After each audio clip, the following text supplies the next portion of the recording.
Yomalundi, which is welcome in the Ngunnawal language. Good afternoon, good morning, good evening from wherever you're joining us, and thank you for coming along today. This really special webinar on Indigenous disaster resilience research and knowledge.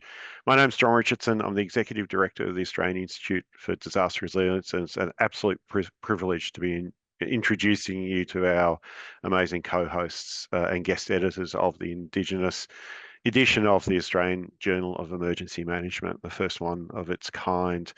Before we get on to the business of the day, I want to start by acknowledging that I'm here on Ngunnawal land and acknowledge traditional custodians of these lands, but also lands on which you're all joining from, and pay respect to elders past, present and emerging of both Aboriginal, Torres Strait Islander peoples as well as Māori people. And especially, I think, during NAIDOC Week, recognise and respect the history, culture, and achievements of the Aboriginal and Torres Strait Islander peoples, given that we've been living with our environment here in Australia for 65,000 years. There's so much that I think we can learn from.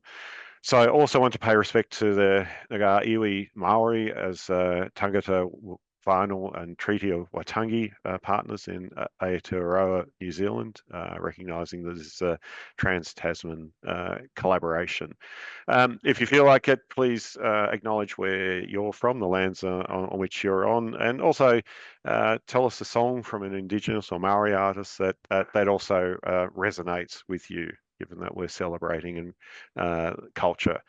I'm going to hand over really shortly to our co-hosts, but I've got the business of the boring housekeeping, so I'll get through that, and then they can do the cool stuff. Today's event's going to be recorded and made available along with the slides after the event, so you'll be able to share it or watch it at another time. We're going to use the Q&A function on Zoom to take questions. So if you've got a question, please pop it in there and not in the chat window. Then we can kind of manage it easier. But please use the chat window if you've got things that you want to comment on. That's what's there. We do encourage engagement. Make sure that you select everyone in the drop-down menu when so that they will all see your messages. But equally, we want this to be a safe space, and so I would remind you to be respectful to each other and to our presenters when posting your comments. And lastly, also want to say that we need to be aware that some of the content we discuss may be distressing or bring up prior experiences, or there may be imagery that may be distressing to people on this call. So in that instance, please use any techniques that you've developed to help you manage any of the reactions that might emerge. So that's the housekeeping out of the way, and so it is my absolute pleasure to introduce our co-host, Lucy Kaiser, Senior Māori Social Scientist at the Earth Sciences New Zealand and Deputy Director of the Māori Disaster Risk Reduction Research Centre, and Dr. Bhiamie Williamson, Senior Research Fellow and Program Lead and friend at National Indigenous Disaster Resilience. We were really honoured to have them both come on as the guest editors of the April edition of the journal, and now they've come back to bring this research to life with our researchers. So over to you guys. Bhiamie, everyone, and thank you, John, for that wonderful introduction. It's wonderful to be back for another NAIDOC webinar hosted by our friends at the Australian Institute for Disaster Resilience. My name is Bhiamie Williamson. I'm Uwallia. I come from northwest New South Wales, and my mother's family come from northwest Queensland. I am senior lecturer at Monash University, where I've got the wonderful privilege to lead the National Indigenous Disaster Resilience Research Program. We're celebrating NAIDOC Week this week. It always feels like Christmas in July for all of us, Mob, and the weeks are packed with wonderful activities and awesome opportunities to connect with people, to share learnings and to celebrate the enduring legacy of the First Peoples of this place. This year's NAIDOC theme is the next generation, strength, vision and legacy. This theme not only celebrates not only the achievements of the past, but looks to the future with a sense of confidence and surety, and empowered by the strength of our young and emerging leaders. And I don't think there's ever been a time when we've needed fresh energy and a breath of fresh air, breathe into all of our communities than after recent years that we've had. So it's wonderful to be with you all and celebrate this wonderful occasion. As John said, this webinar features some amazing speakers from Australia, from the West and the East. And we're also very lucky and very fortunate to deliver this in partnership with our friends from across the ditch, from Aotearoa, New Zealand. And I'd like to introduce Lucy Kaiser now, who is the co-host of the Journal for Emergency Management, the Indigenous edition. Welcome, Lucy. Kia ora hoa, tēnā koutou katoa, no mai, hara mai, just a really big warm welcome to everyone for being here today. I just wanted to take the opportunity to just, I guess, take a moment and acknowledge what a wonderful piece of work we've managed to put together with so many Indigenous authors, with the support of AIDR, so many people behind the scenes. I think that this is a really wonderful topic to explore today. I think historically, too often Indigenous people have been defined as vulnerable to disasters, but that's not really what we want to look at. We want to look at what I would position Indigenous people as being at the coalface, or at, the front lines of disasters and climate change, and recognize the amazing knowledge and practices that we all have to respond to disasters over not just hundreds of years, thousands of years, practices that we still have today. And I think today we're going to see a range of really special and important work that's been done. So enough from me. I'll go back to you if you want to introduce our first speakers today. Kia ora, Bhiamie. Thank you, Lucy. Introduce our first speakers now. For joining us from Western Australia, David Windsor and Peter Galvin. So David and Peter work for the Department of Fire and Emergency Services at the Bushfire Centre of Excellence, and they're here talking about a cultural lessons or a lessons management kind of framework over a cultural burning program that they've been running. It's a wonderful contribution. So welcome, David and Peter. Thanks very much, Bhiamie. It's a pleasure to have our work published in the AJEM special edition.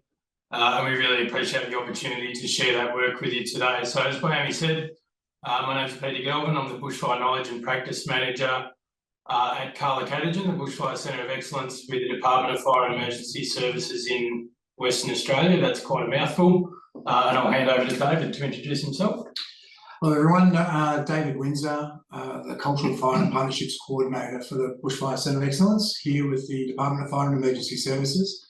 I'm a Kurareg man from Zenith Cares. However, I've grown up mostly here in Western Australia, being born on Wajak country and currently working out of Bindra Budja or Bindra country. Let's get into this. All right, thank you. Charlotte, if you can go to the next slide, please. So the Cultural Fire Program is a small team of two people, so that's David and our colleague Alison Liu, with a little bit of support from myself. The Colonisation Bushfire Centre of Excellence is located on Bindjarra Budja, about an hour south of Boorloo in Perth. The traditional lands of the Bindjarra people are the Noongar Nation of southwest Western Australia. At the Bushfire Centre of Excellence, we work very closely with the Bindjarra people. And the photo there on the screen shows myself and Tristan, who's a member of the Keering family, following some burning we undertook on their country last year. I'd like to pay my respects to Bindjarra elders and traditional custodians and extend that respect to any First Nations people here with us today online. This photo is a really fantastic demonstration of some of the things that are important in cultural fire and how that can be different to many of the operational environments that we might experience as staff in emergency management agencies. So in cultural fire, from our experience, everyone participates, from the elders right through to the youth and the young children, as you can see here. And thus cultural burns, from what we've observed, are really events that bring the community together. So currently across Australia and indeed internationally, we see a really strong narrative about the role that cultural knowledge and cultural practices can play in emergency management and disaster resilience. And in WA, we've seen across all levels of government, national, state and local, that governments are wanting to be an active player in these sorts of community-led initiatives and seek to work with and better understand the cultural knowledge and cultural practices of First Nations Australians. This is all well and good, but such government organisations are not community organisations, and governments tend to operate with very different motivations and drivers and priorities for wanting to be involved, which can at times be at odds with what a community might want to achieve. So, for example, government may be interested to understand how cultural fire could help manage bushfire risk, whereas traditional custodians may have very different interests in terms of cultural fire. They might be more interested in things about how cultural burning can ensure knowledge and language are alive and being practiced, or ensure how cultural obligations to law and to custom and to country are being met. So to be successful in these sorts of collaborations, government programs need to operate in a way that genuinely fosters Indigenous-led approaches and actuates self-determination, rather than just thinking about what government can extract from such a partnership to advance its own agenda. And this is, I guess, a view that's been very central to our program over the last few years. So everything that we've learned through the delivery of the Cultural Fire program is basically drawn from this context. So how does a government-run program need to operate so that it's developing relationships that are based on trust and actually making a real difference for the First Nations people that we're working directly with? I'll throw over to David and Charlotte if you can go to the next slide just to talk a bit more about what we actually do. Thanks, Peter. So we often find ourselves working with traditional custodians who have not undertaken burning for many years. And obviously this is potentially, well, mostly due to the impacts of colonisation and lack of access to our country. So the picture on our left there shows Uncle getting out there and utilising the resources within the natural environment to do some, to put some fire into that landscape. And he was saying that fire hadn't been within that area for greater than 60 years. So this is a very rewarding element of our program and has us looking at burning practices through two worldviews. So what is it that we do within the program? We provide support that removes barriers to undertaking cultural burning. So in that photo on the left, you see that there's a light tanker. So we provide resourcing, provide guidance, we provide assistance in creating the burn permits and the burn plans. We also work to actively utilise fire on country for cultural needs. And through this, we are supporting cultural practice based on what's important to the elders. And in this example, on the right-hand side, you can see Uncle there with 2 generations of his family, which is very important. This creates a two-way learning environment where we provide knowledge and experiences of contemporary burning practices, and in turn, we are trusted with knowledge of the interconnectedness of country. Next slide. Thanks, David. So what have we learned over the past few years? So with the Cultural Fire program, we've used the AIDR lessons management methodology more or less to systematically capture and analyse what we're learning through the delivery of our program. So for those that are not familiar with lessons management, the AIDR handbook really outlines best practice for lessons management in Australia and New Zealand. And I'd strongly encourage you to have a look at that if you're interested to know a bit more about that process. Using the AIDR methodology, we've identified 23 lessons which are directly informed by our experience in delivering the program over the last 3 years. The 23 lessons fall pretty neatly into 3 primary focus areas, which you can see on the screen there now. So the first of which is demonstrating cultural competence. And we see cultural competence as the ability of an individual or an organisation to effectively, meaningfully and respectfully interact in cross-cultural engagements. So in terms of cultural burning, this might be things like understanding cultural protocols, having an ability to create culturally safe spaces, and engaging the right people at the right time with the right approach. The second focus area, which David touched on, is enabling two-way learning. So in a two-way learning environment, everyone that's participating is sharing and gaining knowledge in a two-way exchange. And creating two-way learning environments requires some careful facilitation. So there needs to be careful consideration to creating a safe and trusted space for knowledge exchange, and facilitation approaches that break down the typical dynamics between those that are perceived to have knowledge and those that are perceived to need to learn more. And the third focus area is navigating authorising environments. So we recognise that in most of the cross-cultural collaborations we've been involved with, there are typically two different governance systems running parallel at the same time. There's a Western or a government governance system, and there's also a cultural governance system. So the challenge for our program is really to bring these two different authorising environments together to enable equitable and meaningful collaboration where everyone has influence over the things that are most important to them. As I spoke about before, if we want to support self-determination as a government program, then clearly getting the balance of power and influence correct is a fundamental to that outcome. Charlotte, if you can just flick to the next slide. So each of the dot points up there show the 23 lessons, and they're pretty well evenly distributed across those three focus areas.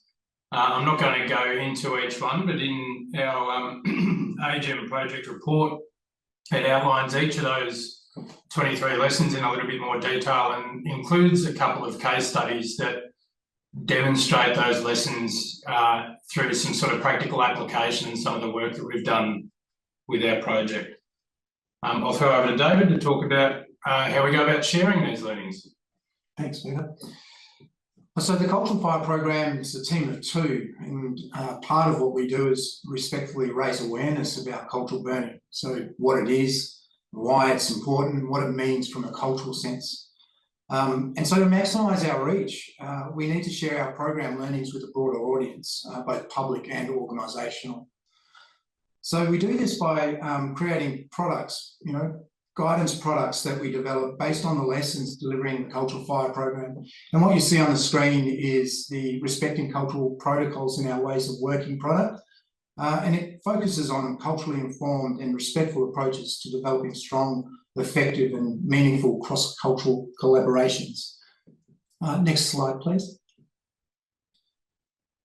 So the theme for NAIDOC Week 2025 is the next generation. And for us, the next generation is those who are willing and able now, as cultural burning is a whole of community practice.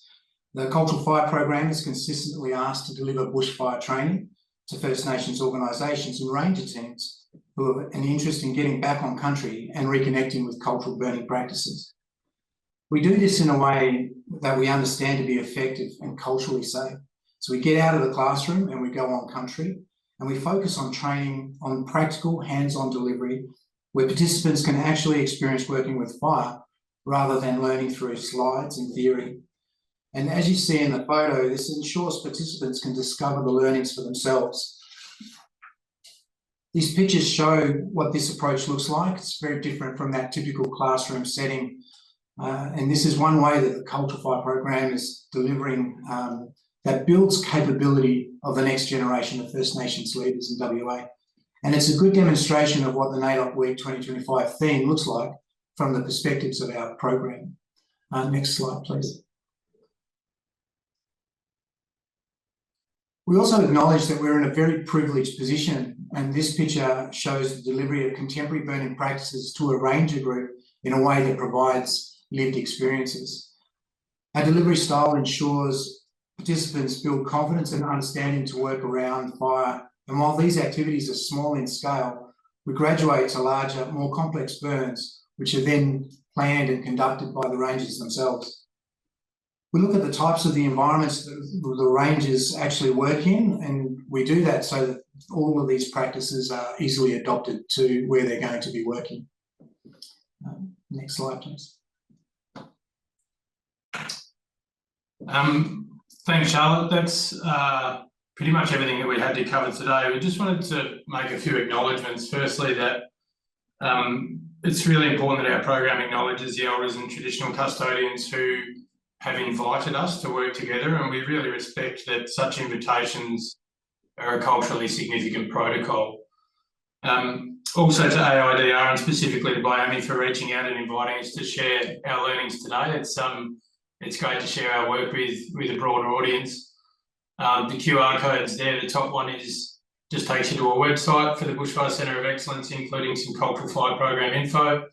And the bottom one takes you to the AJEM report, which I'm sure will get shared throughout the webinar today. Thanks very much. Thanks for your time. Wonderful. Thank you very much, gentlemen, for that wonderful presentation. And it's such an impressive program over there. And there's a lot of hearts and applause coming in for you both. We do have time actually for a couple of questions. If anyone wanted to chuck in a question, you're welcome to type it into the Q&A box. I think that's the easiest way to manage questions. And while we wait for one to come in, something that I'd be really keen for you both to speak on more, just very quickly, was that intersection of, really practice and teaching.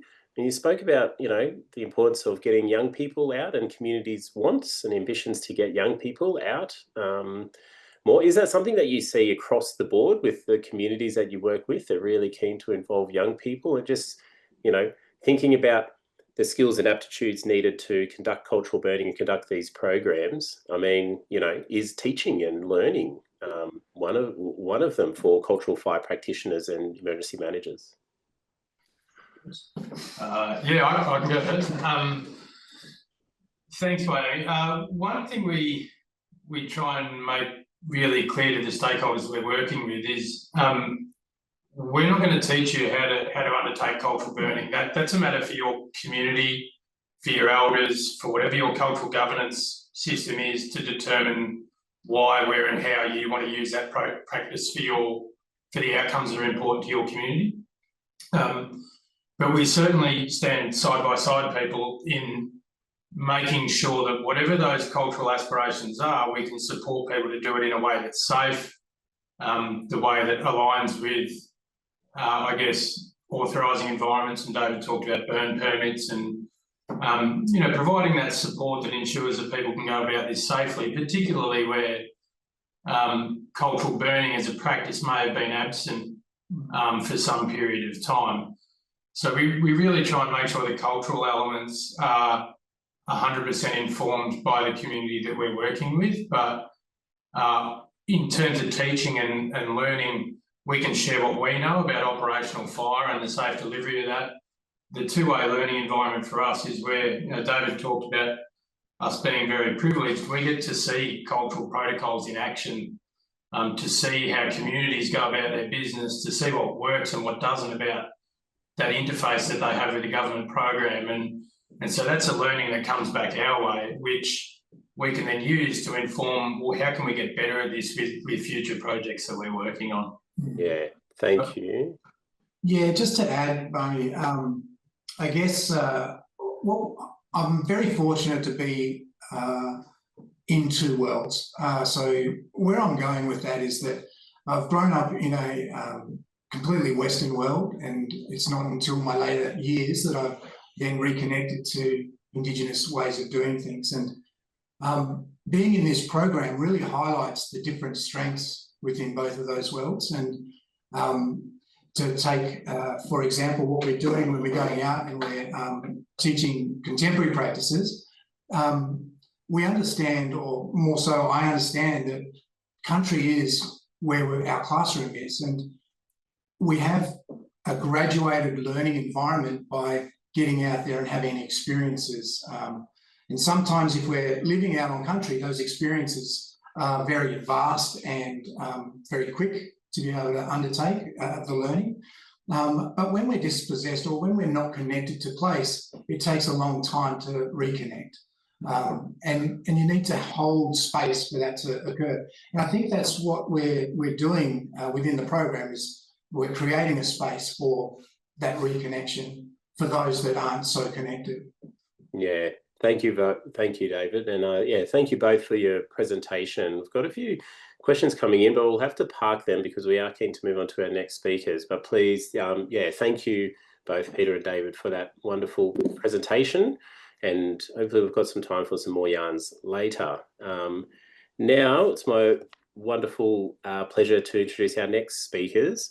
I'd like to introduce Graham Moore, Gregory Summerall, Veronica Parsons, Mandy Foster, Ruby Foster, and Blan Davis. Everyone across here holds different positions at different organisations. They can explain a bit more about who they are and where they're coming from. However, all of them have played a role in the project Fire and Country Cultural Values on the south coast of New South Wales, and they'll be speaking to that now. Welcome, everybody. Thank you, Blaine. I'll just check his Mandy, is their audio up? There they are. Can we hear you, Mandy?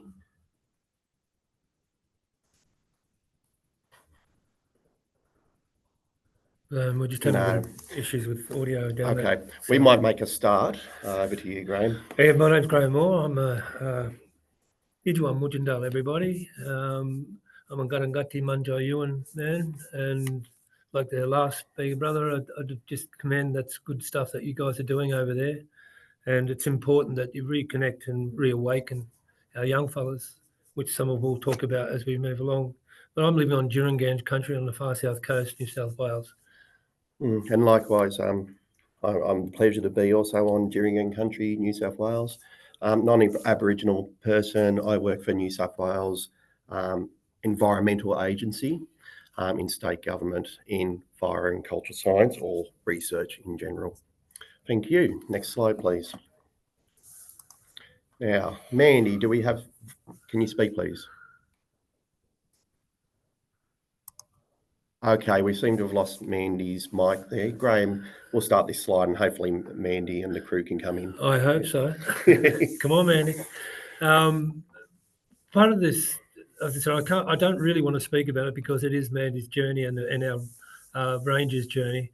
But part of plain speak, you can see the written material on the left there, and on the painting is our way of putting across the Rangers' journey. Which in detail is the same words, but just spoken in a different manner.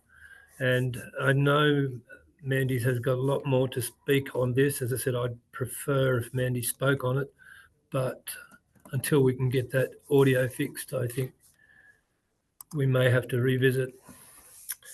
Thank you. And probably a big part of what we're doing here is, yes, we have our journal paper speaking in our science and reaching that audience. And the importance of the paper is it's reaching the community audience and speaking in a way that's comfortable.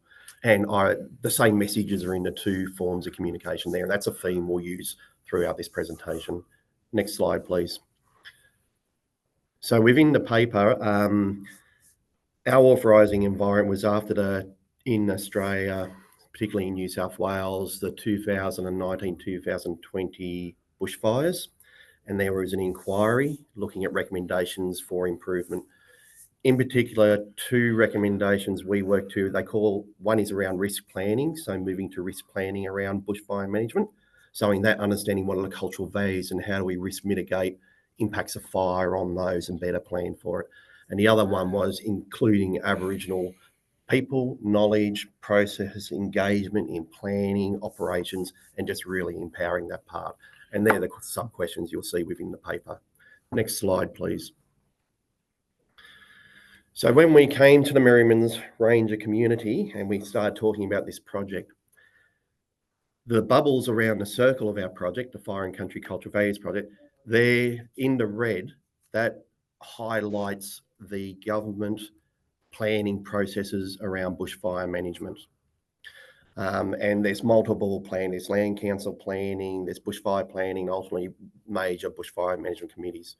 In the green, that represents the community design components. We said, well, for our rangers, we need the capacity build in these areas, and the green represent the activities of work we've been working on and how we can work together to empower those rangers with confidence, have capacity so they can speak in those meetings that are represented in the red. So in the photos, the very top one shows the type of government meetings. Lots of people, lots of land managers all talking about the work they want to do. And the other pictures are just examples of the activities, from mapping country with particular cultural trees. There's obviously artifacts, technology, drone training, all sorts. Next slide, please. Mandy, are you up yet? Please. Okay. No. Obviously, as you see, that's just highlights in Australia the amount of different countries of our mobs situated across. We just want to highlight here where exactly was the area that we're coming from and working on country. And you can see there's Bhiamie and Gulaga, which are two significant places in the footprint of Merriman's Aboriginal Land Council area. And that's where we're situated in New South Wales. Thank you very much. Next slide, please. Just very quickly, Greg, it might be worth signing off and signing back on using the same link to come back in, and we'll see if that fixes the audio. Sorry, I just thought I'd... Thanks. Thanks, Blaine. Thank you, Blaine. Bhiamie. So what Mandy, and I won't speak for Mandy here, but Mandy just wanted to show you the beautiful country, you know. Of by Gulaga in this one in particular. And as I said, rather Mandy speak, there is a bit of a story that associates across Australia. But as I said, I really want to wait for Mandy to come in. Yeah. So please immerse yourself in that image as we go forward. Next slide, please.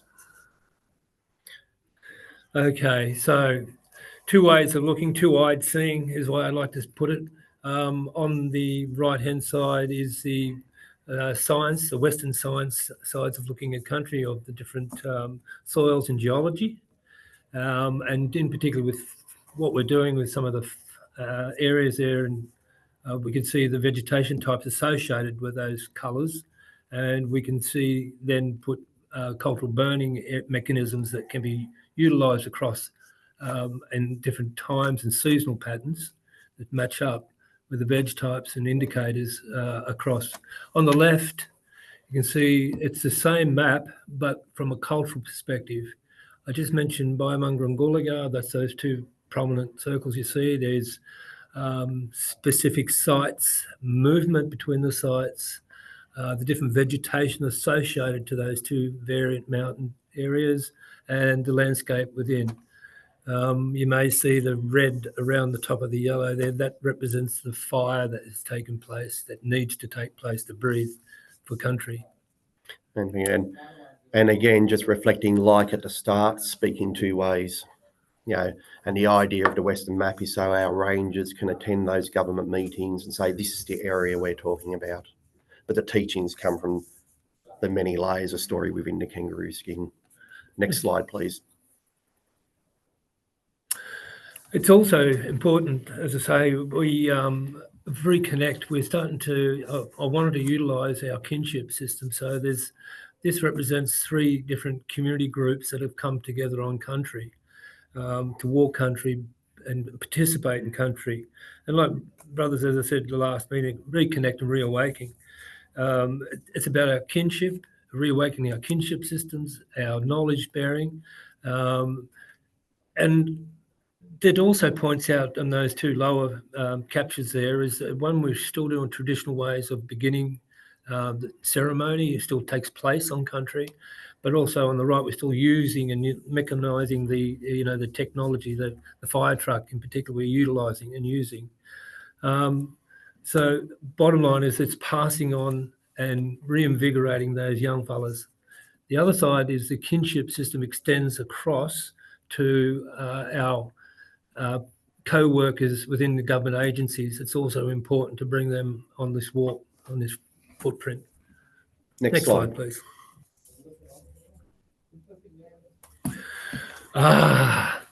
So there is a shot of Gulaga looking to the north, and where the photo is taken is on the footprint, is a pathway. That pathway associates from the east to the far west. On the right is one of the indicators in country that allows us to know what's going to be happening in the next couple of days. So it was important to read that country, and that's the type of information that we pass on to these young fellas. Next slide, please. The two-way learning. So from our agency, you know, we're coming down with our scientists, our wonderful teams of ecologists, soil scientists, water science, technological people, and we're just learning and training together. And the big part of when we are on country is watching the growth of everyone sharing knowledge as two-way learning together. And that's probably, you know, one of the most special parts of what we're doing. Next slide, please. So in particular, this was a cultural reset burn at Digman's Creek that we've been setting up for. The 1920 fires went through. You'll see a lot of burnt trees in the imagery flicking around. That was from the fires.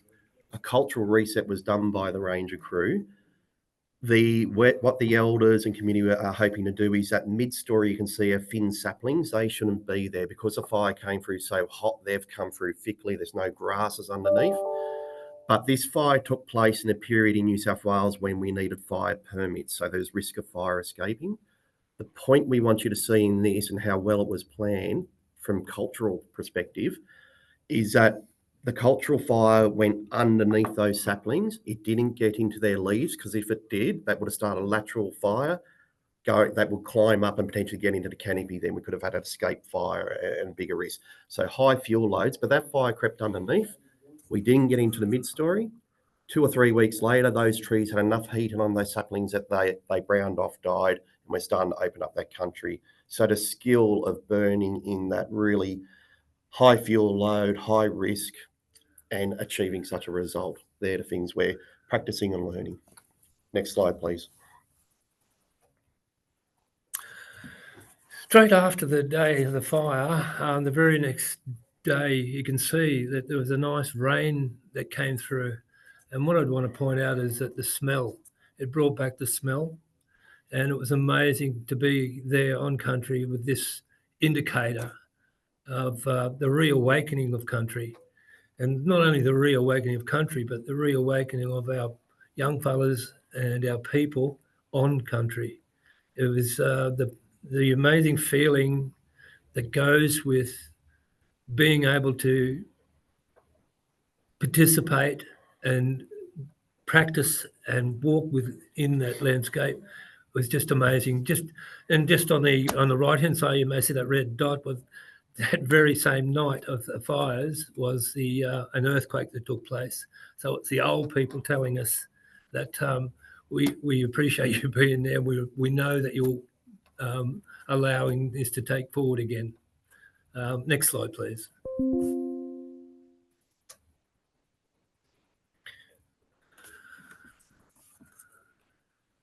Okay. Because of the relationships that were formed in this project with RFS and in particular, this parcel of country were invited up to look on this ridge line that ran across the back of Cooma. It's to the west of where we just showed you, is that we knew traditionally that that's one of the pathways that lead through country, and through the registrar of the Aboriginal Heritage system, that it didn't show any sites that were found. So the ranger team were invited to come up, and we did a walkover of that ridgeline, and you can see all those white boxes. They represent the amount of sites that were found on that ridge that married up to what we already knew. Hopefully Mandy and the girls are there. Try again, shall we, Bhiamie? No. Okay. You can see one of our rangers on the right top there who is walking country and actually went through the process of just being able to be taught about identifying site types and country and the stories associated with that parcel. Next slide, please.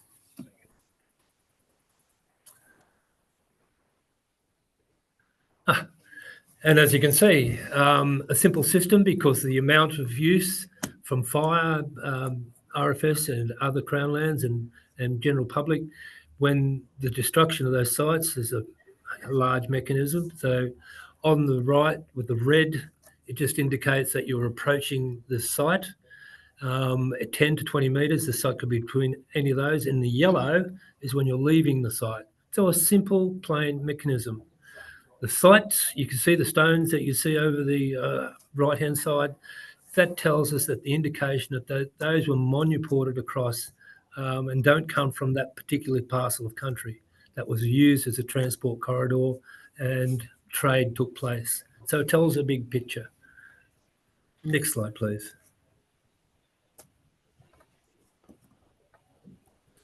Ooh.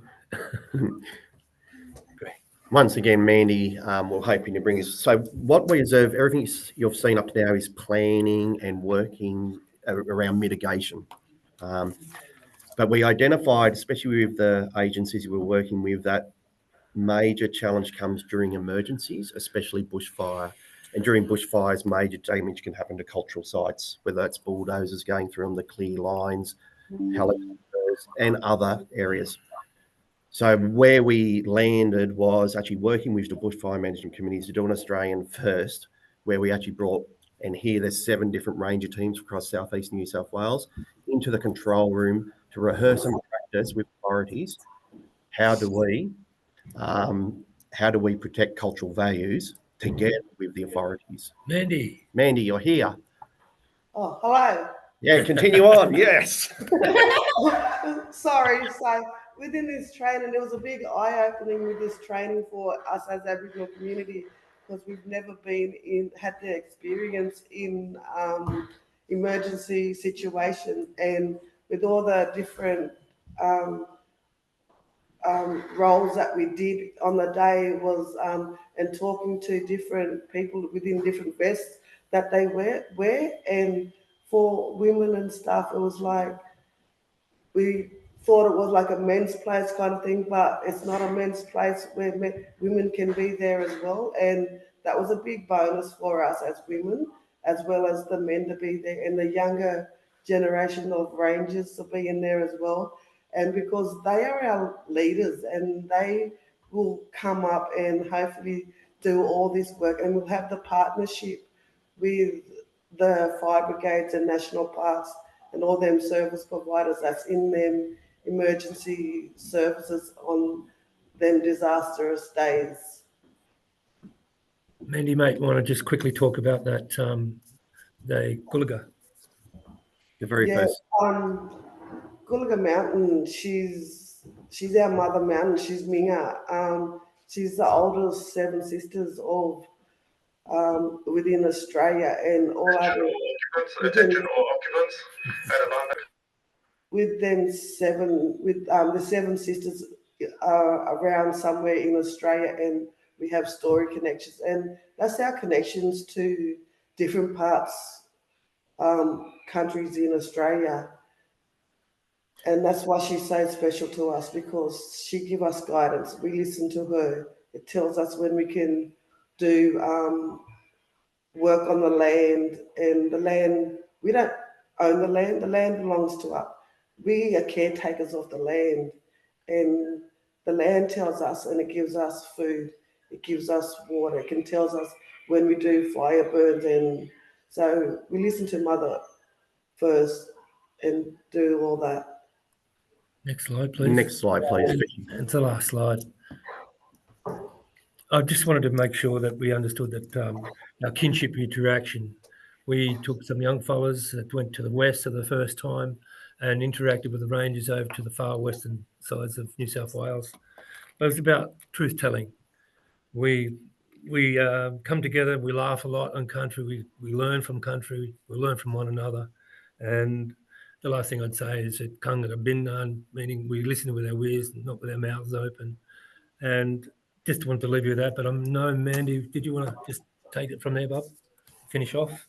It was like so at the start when we had the first paintings in the writing bio about the painting, it was like we are living in 2 worlds, and the painting is like we live on the south coast where all the water is on the right side, and you can see us living there. And then we got the 1920 grant, and got a grant after the 1920 fires, and so that's how it all started for us. And within that, we came together with different communities, land council groups down the coast, and we started working and building relationships with them. And then we got to go out to what's the place? Rick Farley. Rick Farley. We got to go out to Rick Farley and build connections there too, because all of our storylines is all over Australia, and we have connections all over Australia. So it's like we may live in our little parcel of countries, and we have to care and look after our part of the country, but we do go to other areas and kinship and build relationships with them and learn about other countries as well. And this here was a really good example, eye-opening. You can see, like, when you're on the headland out there, you can see, and your imagination goes wild of the way it was living back in the days. And you have the different types of hills, and you can see there would be fires on them hills and gatherings to give us notice of whatever's around at the time. Yeah. Thank you very much, Mandy. I'm so glad we got to hear from you in the end. I am sorry, guys, we are at time, so we will need to move on to our next one, but we'll hold questions over until the final Q&A at the end. But yeah, no, join me in thanking our wonderful friends who spoke, really well about the project, and well done getting through all of the technical difficulties. But I'll pass now to Lucy. Tēnā koutou, thank you so much for your presentations. Now we move to quite a, I think, fitting metaphorical symbolic shift from burning fires to melting ice. So I'm going to turn you all over to my cousin from the coast over on the west side of Aotearoa, Abby Hamilton, and she's going to be talking to you about her article, Māori-led Tourism and Climate Change Impacts and Adaptation, Perspectives from Westland Taipotini National Park, New Zealand. Take it away, Ohoa. Tēnā koe.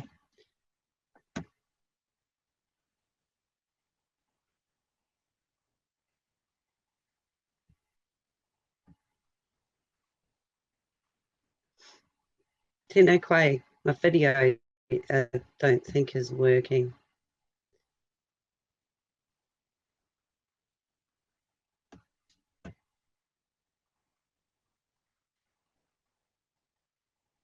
Kia ora, everybody. My video doesn't seem to be working at the moment, but I can keep going with the video not going. If you want to go to my slides, Charlotte. Kia ora, guys. I am a Lincoln University Master of Applied Science graduate, where I handed in my thesis last year. It was about Māori-led tourism businesses in Te Taipotini, and we explored how they are adapting to existing and anticipated climate change impacts in the region. Next slide, please, Charlotte. Ko Aoraki te Maunga, ko Wātaki te Awa, ko Ngā Tahu te Iwi, ko te Whare Rauruhi, te Tupuna, ko Hamilton te Ingoa, whānau, ko Abby Hamilton. I live here in Greymouth, Mawhera on the west coast, which where my study took place. Next slide, thanks.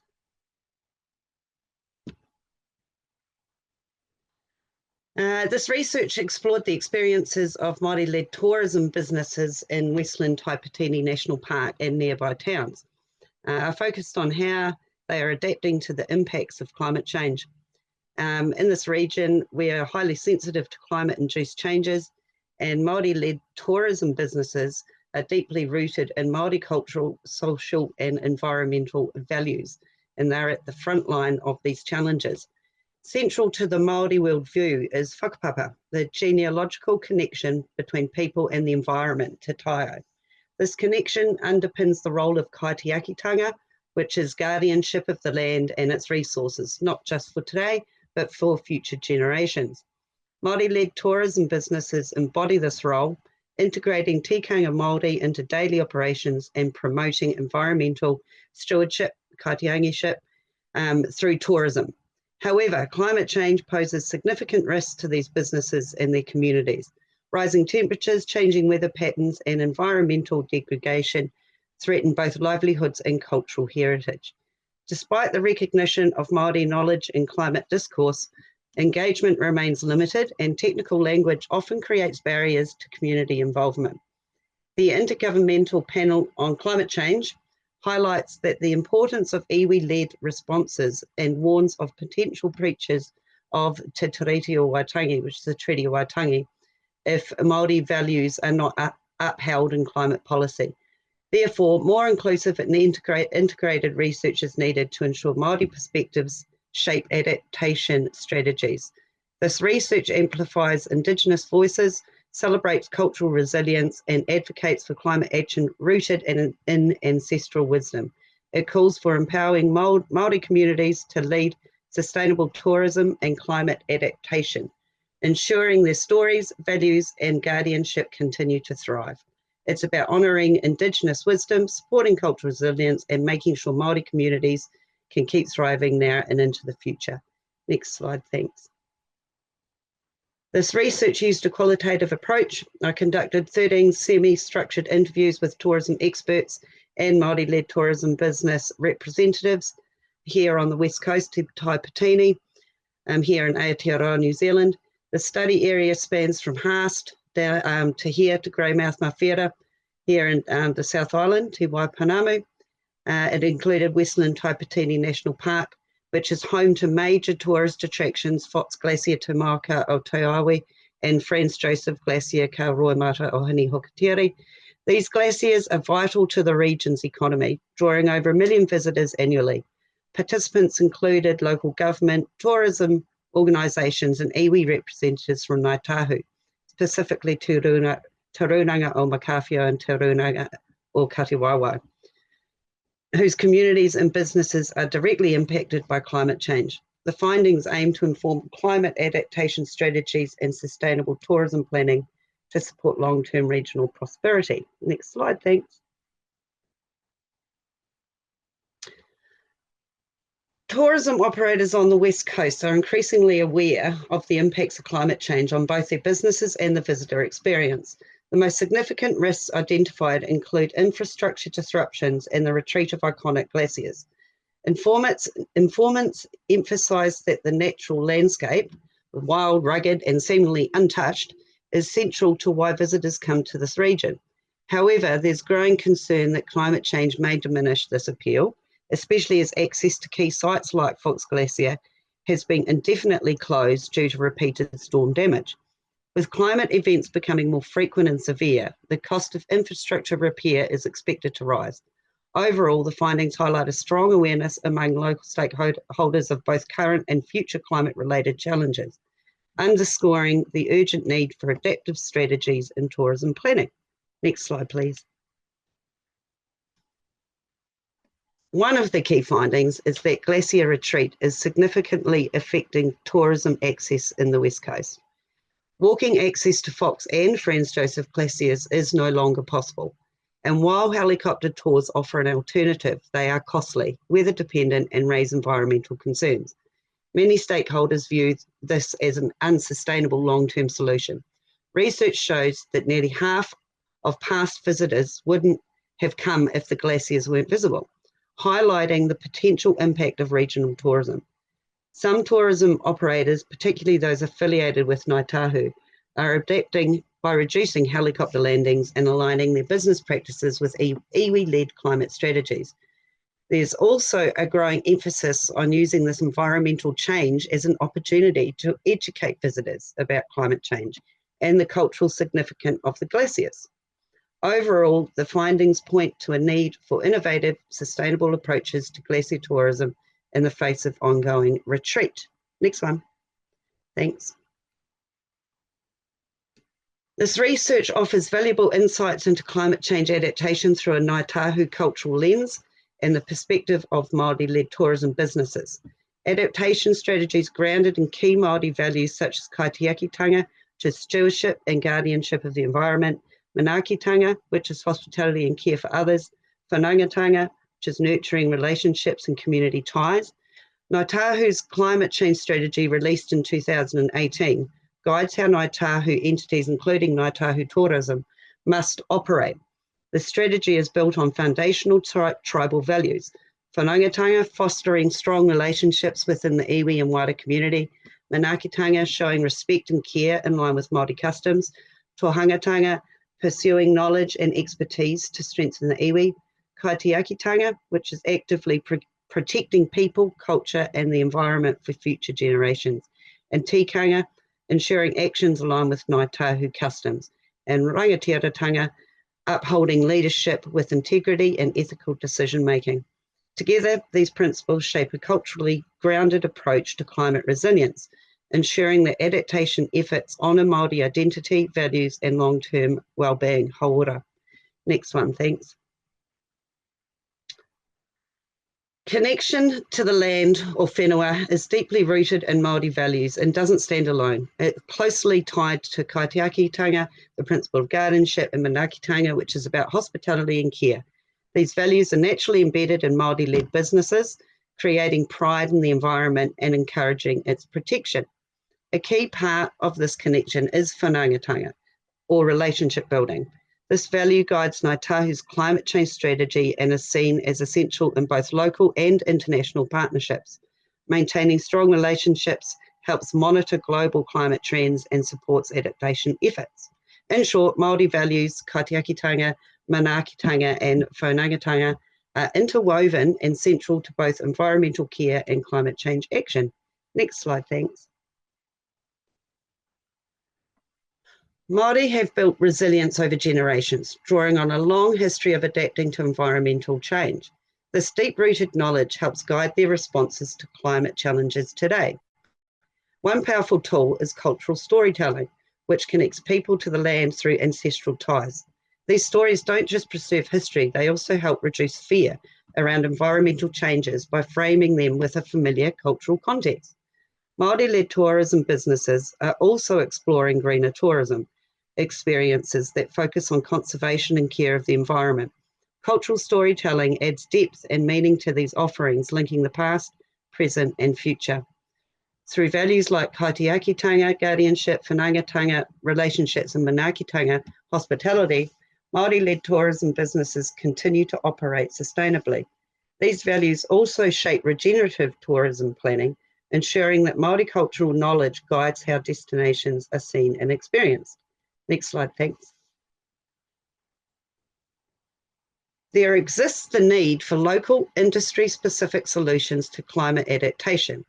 That means we should prioritise the leadership and perspectives of iwi like Ngāi Tahu, especially in places like here's in Bruce Bay, which is down near Haast, where their unique knowledge and priorities are essential for effective, respectful decision-making. Next slide, thanks. One of the key things that came up in my interviews was the idea of diversifying what Māori-led tourism businesses offer in the region, here in Te Taipatini, the West Coast, especially as a way to respond to climate change. There's a real push to broaden the focus, not just highlighting the glaciers, but also promoting the full range of landscapes, from the mountains all the way to the ocean. It's about showing the bigger picture and creating new opportunities that go beyond what people traditionally expect. Next slide, thanks. We're seeing a shift in the region from just glacier tourism to showcasing the full range of landscapes, from mountains to the ocean. New cultural attractions like the Bhiamie pathways, which you see there on the left, and that's Tahuru, where the workshop's made that there. He's a 2.5 metre high in the Bhiamie pathways and Greymouth Mawhira, and to Kopekupeku or to Waka. So a waka's been installed down, which you can see Fox Glacier in the distance there, which you can no longer drive to or walk to. So that's coming the waka's been built down there for the cultural storytelling. And these are helping with that. These sites give our visitors a deeper connection to the area and encourage them to also stay longer. Tourism operators are also adapting to climate change by offering new experiences. One operator, for example, has launched a full-day glacier trip with a helicopter ride and more time with the guides, designed for visitors looking for a high-value, immersive experience. All of this is part of a broader effort to diversify what the region offers and make it more resilient. Next slide, thanks. Some tourism businesses in the region are helping visitors get involved in conservation. Things like planting trees or donating to local environmental efforts. And this is in Aotearoa. There's an Aotearoa planting project that local businesses work with. It's a way for tourists to offset their carbon footprint while enjoying the area also. Even businesses not directly linked to Ngāi Tahu iwi are supporting climate action, thanks to their deep connections to the land. They're offering chances for both staff, kaimahi and visitors, marihere, to take part in activities like pest control, tree planting or conservation work. It's all part of a growing trend toward greener, more sustainable travel. Next slide, thanks. So future research needs are collaborating with iwi and Māori-led tourism businesses to strengthen resilience and address infrastructure risks from extreme weather. Assess visitor intentions for glacier access declines to inform adaptive tourism planning. This study explored how climate change is affecting tourism on the west coast to Taipei, especially in areas connected to Māori-led tourism businesses. As the climate changes, it's shifting tourism patterns and creating new challenges for managing visitors. We focused on how Māori perspectives can help shape more inclusive and effective climate adaptation strategies. Using a flexible, qualitative approach, we gathered insights from key informants, allowing themes to naturally emerge from their experiences. There's still a lot to learn, like whether visitors would still come if the glaciers became less accessible, or how Māori-led tourism businesses are adapting to extreme weather. More research is needed, especially in partnership with iwi and local communities to support long-term resilience and better planning. One important takeaway is the need for time and relationship building for whanaungatanga when doing Indigenous research. Time constraints made that difficult in this study, but it's something future projects should prioritise. Next slide, thanks. This research looked at how climate change is affecting tourism on the west coast to Taipei with focus on the Māori-led tourism businesses. As the climate shifts, it's likely to change where people go and how they travel, which brings new challenges for managing the visitors. We aim to support climate adaptation that's culturally inclusive by considering that the unique context of Māori-led tourism businesses. There's growing interest in how Māori worldview can help us better understand climate impacts and guide planning. One key question is whether visitors would still come if the glaciers became harder to access. That kind of insight would help tourism operators prepare for future changes. There's still a lot to explore and more research is needed to support both tourism and local communities as they adapt. Next slide, thanks. And my acknowledgements, I have a big thanks to you guys for printing my my research. I feel very privileged, thank you very much, and for having me on this webinar today. And a big thanks to Ngāi Tahu Tourism, friends Joseph Glacier Guides and Shot Over Jet for their incredible support. Grateful to Tauranga o Ngāi Tahu, Lincoln University and the Resilience to Nature's Challenges program for funding and scholarships.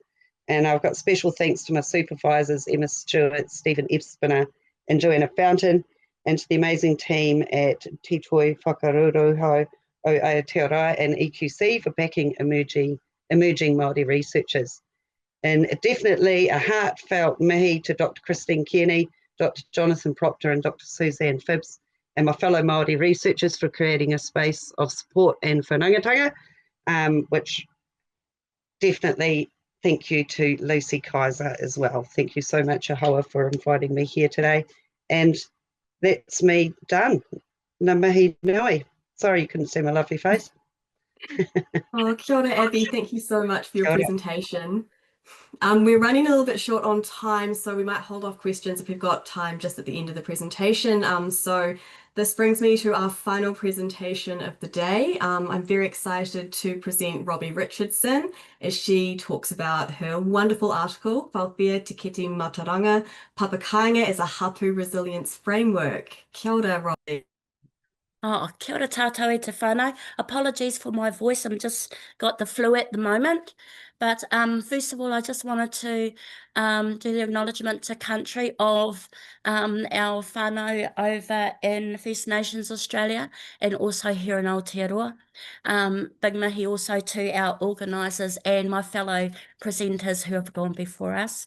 On this particular slide, you can see that I've got the AJEM articles there, and it's pointing towards the Ohake Air Force Base, which will become useful to know later on in the presentation. But that was the day that I got that journal, and I was so excited to receive it, so I had to put it on the next slide, please. Ko tainui te waka, ko tararua te maunga, ko rangi tika te awa, ko Ngāti Raukawa te au ki te tonga, Ngāti Parewahawaha te hapu, ko Ngāti Parewahawaha te tupuna whare, ko Robbie Richardson ahau. My research is grounded within our own hapu, which is south of the Rangitiko River in the Manawatu region. Our hapu is a group of a whole bunch of families. So you have one whānau and then you have a group of those whānau that are all related together as a hapu. And then when you've got a whole bunch of different hapu, that's your iwi. So just to centre that, just to know where that's at. Our project was developed in partnership with the three tribal groups associated with the Rangitiko River. That is Ngāti Apa, Ngā Waira ki Ngāti Apa, Ngāti Raukawa te au ki te tonga, Ngāti Hawati ki Rāta. And the research through our kaumātua or our elders identified the need, and we did that through a number of different ways. But our aims were to provide research wānanga. So these aren't 1 hour sessions, they are like 3 days where we get together and really kōrero, really talk about issues. And then we have interviews within those about hapu-based resilience plans, and also to facilitate capability development and gathering our local intelligence of our elders, of our kaumātua. Because within our kaumātua, they have like 3 generations of memory accessible to them in their lifetimes. And that's their parents, their grandparents, and their great-grandparents. So they have quite a wealth of knowledge. Next slide, please. So in building on our hapu capability and capacity, the areas that we prioritise were our hapu management plan, that's our general plan, and then from there we did a hapu climate change plan, and that was based on any issues that kind of come that impacted on our 3 iwi, but also our hapu. And we also supported future development of our relationship with local authorities or regional authorities, particularly to do with the Resource Management Act. What was quite helpful for me was it formed the basis of my PhD writings for this research, of which I'm very thankful to my supervisors and the whānau there. But most importantly, it allowed the employment of a youth researcher. So that was a hapu-based youth researcher to facilitate the intergenerational knowledge transfer of all the kōrero, all the stories that came out. Next slide, please. So really to position, this is kaupapa Māori research. Linda Smith clarifies it as our tribal ways of knowing, or our hapu ways of knowing, or our whānau ways of knowing, privileging our Indigenous knowledge. Māori customary practices and cultural values are highlighted. Next slide, please. In addition to that, I've focused within my research some kōrero in regards to Leonie Pihama. She talks about kaupapa as being, or kaupapa Māori, must be about challenging any injustice. It must be about revealing inequities and seeking transformation. Professor Whatarangi Winiata, who happens to be my uncle, shares his Indigenous validity of research, that the validity has to be by people at home, about home, by people from home, where home is typically your marae or papakainga. Having it so close, having the research done by your own, for your own, provides that level of validity, because they share information that they wouldn't share with others outside of the whānau area. Next slide, please. The research methods that I use were qualitative interviewing, semi-structured discussions with our knowledge holders, our hapu knowledge holders. Also wānanga, we had about 3 wānanga that we invited our iwi whānau to that, the leaders from those iwi, and also our own hapu were invited from those iwi as well. Where we got together to discuss and share knowledge about the disaster preparedness plans for our region. And in those wānanga, we held focus groups, focusing on, we held focus groups, but there were reports back in place, which were at the marae meeting level. So we have marae meetings held monthly, and they were on the agenda to be reported back on, and also to our monthly iwi feedback meetings that we had. So the loop within our area of influence, everyone was aware what was happening. Next slide, please. As with Abby, whakapapa is the credential that gives me license not only to be Māori, but to the whakapapa identifies who I am, where I'm from, and in so doing, identifies the place that I proudly call my tūranga waiwai. Barlow states that whakapapa is the genealogical descent of all living things from the supreme being Eo to present time. Next slide, please. If I could focus your eyes through to the top left, this is a pictorial showing Māori land in the North Island in 1860. We had the English come to Aotearoa around the 1840s. So as you can see, the blue area, the dark blue is where we retain land, and in the white areas is where the land started to be lost or left us. To the right, 1890, quite a bit of land. 1910, you can see again, move down to the bottom, 1939. You can see the blue areas are becoming vast, not there, vastly not there. And then in the year 2000, again, where the red arrow sits is where I come from. Next slide, please. Pene Raupatu is our Ngāti Raukawa Waitangi claim before the tribunal at the moment. This is land confiscation by the pen. It's slightly different to our Taranaki whānau, where theirs was confiscation. Ours is whereby the pen was used to sign off that we were happy for the land to be sold, not by us. It was done by other people from different areas.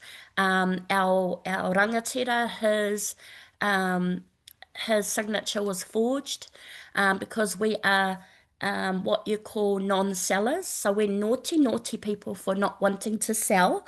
But as a result, we were penalised for that. But just to understand that our land was taken through the pen in our region. Next slide, please. In addition, the Tohunga Suppression Act 1907 was the piece of legislation that wiped out our traditional healing system. It was put in place to protect tohunga from practicing, but what it actually did was took away our rights in order to be able to heal ourselves. Now, pop that in because it becomes relevant in regards to our ability to be able to heal ourselves or heal our people. Next slide, please. So what that means is that we have forced disconnection. Can I please just scoot forward to the PFAS? Yes. Okay. So this is the contamination that's happening on our whenua at the moment. As you can see, the person there has all of his areas covered up for protection. Next slide, please. This shows all of the PFAS in the pink south of the Ohaki Air Force Base and how it moves through. It looks like lungs, but it moves through the whenua. It moves in water. It doesn't dissipate in water. So it's 150 years worth that we're having to contend with PFAS, which is the firefighting foam that was discharged onto the Ohaki Air Force Base runway. So there's a lot of issues in regards to that. See where the Poppy's name is there? That's my father's home, and we're sort of a little bit to the left of that. So we're right in the middle of the contamination where we can no longer grow our vegetables. We can't eat our own animals. We can't have our own chickens, and we have to look at innovating and to have different ways of traditionally growing. We can't do that anymore, so we have to do something different. Next slide, please. So this is an example of the PFAS that has been planted on the banks of our Rangiteke River. That is the runway from the Air Force Base that was dumped there, which is full of PFAS. So that whole area, when it floods, will be moving the PFAS through the river, through the whenua, through everywhere. Next slide, please. So as you can see, these are just some of the areas that we have identified as hapu members. There are a lot of issues that us as a hapu are having to deal with currently. And this research has, which I've totally and just blown away by with the journal, that we are now having that as our evidence. And I utilise that in our Waitangi claims. So I don't mean to get upset, but it was just timely that we had this information come. Sorry. Next slide. So just quickly, this is our papakainga. I did want to be able to get onto the framework. The next slide, please, Dol. It just gives you an idea, and you can have a look back on the slides later, but we have the different areas of the papakainga that we have in action. So I'll just go through a couple. You can read your own later, but we have the rongoa awairo, which is our spiritual, metaphysical, interdimensional. The impact is disrupting our spiritual harmony, environments that hold trauma and imbalance. Our outcome is to enhance our practices to clear, reset, and realign spaces, wairua-led healing. Can we go to the next slide? You can read those ones yourself later. We have rongoa wānanga, rongoa whenua. Yes, and then this one here is this is our papakainga that we've moved into in March of this year. So this is contaminated land, but we're looking to innovate in this space. looking to innovate in terms of having the solutions from us, for us, so that we are able to live here still. We have had a lot of issues that came up within 9 years worth it's taken to get to here. You've read some of the issues there that we had to deal with. But right here, right now, it's just beautiful being home, even though it's contaminated. We just love being home and we love being connected. Next slide, please. So the Papakanga framework, just quickly, is the expression of rongoa and wairua, expression of rongoa tinana, which is the physical, henengaro, which is our emotional well-being, whānau, which is our whānau and relationships, rongoa wānanga is about our ancestral knowledge and a space to be, and then our rongoa whenua is our environmental well-being. Next slide. I think that's it. I'd just like to acknowledge Dr. Suzanne Phibbs, Lucy Kaiser, Distinguished Professor Christine Kenny, and all of our whānau that have been supporting us on this journey. Nei rā te mihi kia koutou katoa. Elder Robbie, thank you so much for that kōrero. I think it's very powerful. I think that linkage we have of the intergenerational trauma, the cultural trauma, but then looking to strategies that are, from the communities to try and move forward, to look at recovery, to look at resilience. So thank you for ending on a really hopeful message. We are running quite low on time, so I did wonder if any of the organisers would be comfortable putting their email addresses in the chat if people would like to reach out directly to any of the speakers that they've heard today if they've got direct questions. Bhiamie, do you have anything to say before? No, not from Lucy, just from me, maybe just to say thank you to all of our wonderful speakers. Thank you for contributing to the journal originally, and thank you for answering the call when we reached out and asked people if they'd like to come and use this as an opportunity to talk about their research in a little more detail. And thank you to everyone for joining. It's wonderful we did this last year for the first time. This is the second year. It's turning into a bit of a hit, and we'll look forward to continuing it into the future. But thank you everyone for joining, and I really hope that everyone got a lot out of it. So I know that I did. Lucy, final word before we pass back to John. I don't know, everyone. I think it's just been so wonderful to see all the supportive comments. I found it a really whakamana experience. So something that's really, I think, built a lot of mana, goodwill, just everything in this space. So thank you all for participating, joining, sharing your kōrero, your thoughts. And yeah, big thank you to everyone today. So kia ora. Might turn to John to close us off for today. So kia ora. Yeah, thanks, Lucy. Thanks, Bhiamie, and thank you all for joining us today. Again, it's another incredible webinar, and I think last year's NAIDOC webinar was the best one, and most well-attended one that we've had, and I think this one may go closer or even surpass it. Well, that's not a competition, but the fact is that the interest is there. We also want to thank you for your patience with the technology. Wasn't with us today, but it was still wonderful to hear Mandy's story when we were able to get it in at the end. So I do thank you all for your patience. So look, it's really to me to kind of close out.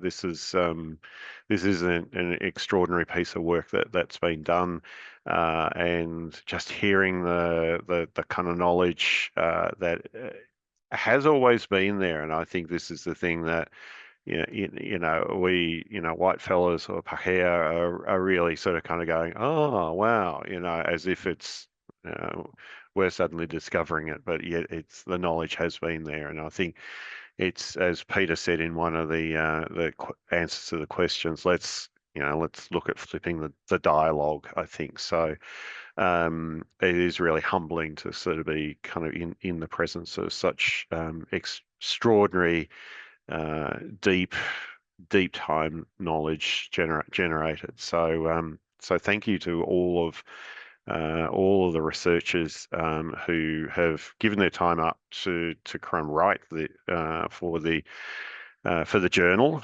It's not an easy thing to do, and there's quite a process to go through. And then again to present. I thank you all. So to Abby, Graham, Gregory, Veronica, Ruby, Mandy, David, Blaine, Peter, and Robbie. You've certainly given us a piece of your heart, and also a piece of your knowledge, which is fantastic. Also an incredible shout out to Bhiamie and Lucy. Again, this is not easy to be able to bring together a guest edition of AJEM. So to see it now, and I see the image now, and I see it in a number of different places. It's great to be able to have you bring this to fruition, and of course then just the broader work that you do in knowledge development and research in this important space. The quality of the presentation today is really an indication of dedication that both you have done for Indigenous work throughout Australia and Aotearoa, New Zealand. Also, just want to acknowledge Dr. Margaret Morton, whose vision was really to kind of to kick this off as the previous executive director of AIDR. So just acknowledge Margaret's vision and passion, and then finally, I suppose, an AJEM needs a team, and Associate Professor Mel Parsons and Christine Belcher, our managing editor, and Alana Beats and Anne-Marie Duan bring that all together, so you can hold that product as Robbie did so proudly, and that was I brought tears to my eyes, I'd have to say, Robbie, when you said that you were so excited to hold it in your hands. It was really nice to hear that sort of reaction, and being able to show that image. I want to also thank Ange Draper and Charlotte Fell, who are working behind the scenes to make this webinar work as they always do. Really important and critical work. So, and finally, acknowledging the support of the National Emergency Management Agency, who support AIDR and bring this important knowledge to the forefront of the world. So our next AIDR webinar is the third webinar in the Resilience Matters series. It'll be the policy context from global frameworks to national documents, and that'll be on Wednesday, 23rd of July. So there's a link to register, and that will continue on in our Resilience Matters series, which is really putting disaster risk reduction knowledge in your hands. So when you leave this webinar, you'll be asked to do a short survey. This just really helps us make sure we're on track with what we're doing. And on behalf of AIDR and Lucy and Bhiamie, I just thank you all for joining us today, and go well.